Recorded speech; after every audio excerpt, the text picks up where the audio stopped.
The most important time in a youth's life is between 3 o'clock and 6 o'clock, and that is when a child leaves school and oftentimes before their parent gets home. I was raised in a single-parent home, me and my mom, my brother. She did a great job raising us, but I was just a kid that wanted to find his own path and find his own way. I grew up in a single mother home with 2 other siblings, and my mother worked very long hours, about 12-hour shifts, typically overnight, so most of the time she slept during the day. I started because I was walking home from school and in a building where everybody was going, so I told my mom that I wanted to go to the Boys and Girls Club, and then I filled out my own application, and that's when I came and started this great journey here at the Boys and Girls Club. A lot of the kids that we serve are kids that really live at or below poverty. 43% of the kids in Thomas County live single-parent households. 84% receive free or reduced lunch. At the state level, it's estimated that 23% of children in Georgia are living in poverty. And if you focus that on Thomas County alone, then that number increases to 30%. So we want to be at the forefront of giving those kids and families that have to deal with poverty the same opportunities to help them along the way to becoming successful individuals.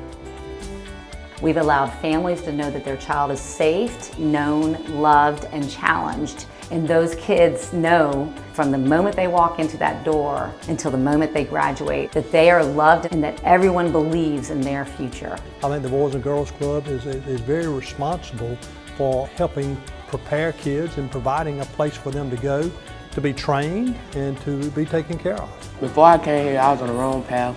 My mom told me you're going to the after-school program named the Boys and Girls Club. At first, I didn't like it. I didn't like it at all. And then I started to love it. And I've been going here ever since I'm 6. I started downstairs on the youth side, and I made my way up to the teen zone. I feel like if I wouldn't been here, I'd probably be in jail or like running the streets. They keep me out of a lot of trouble, and they keep me up here doing my homework and playing basketball instead of being outside just running the streets. I've been coming to the youth side since I was like 7 or 8, and I could do more intellectual stuff than just staying at home and just being on my phone. I first started coming when I was about 6 years old.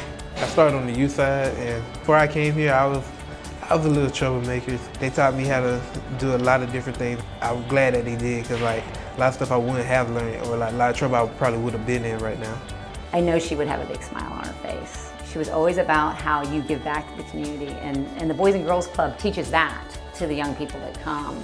And her gift to me was introducing me to the Boys and Girls Club movement, because I see how important it is for the youth that are there as well as their parents. It's nice to know that you have a place that's safe and where they're going to be loved. It takes a village to raise a child, and so we consider ourselves as just one of the folks in the wheel that make up that village to really help kids become productive citizens. You know, as much as I'd like to think that I'm going to live forever, that's not necessarily the case, and we've got to be focused on this next generation coming up, because that's going to be the generation that's going to pick it up from where we have brought it to and take it to the next level. And I have learned a tremendous amount being around these kids. You can really tell there was something real special happen to them while they were experiencing growing up in the Boys and Girls Club. So if you want to change lives, I think that the Boys and Girls Club is the best investment you can make here in Thomasville, Georgia. Me joining the Boys and Girls Club was probably one of the best things that ever happened to me.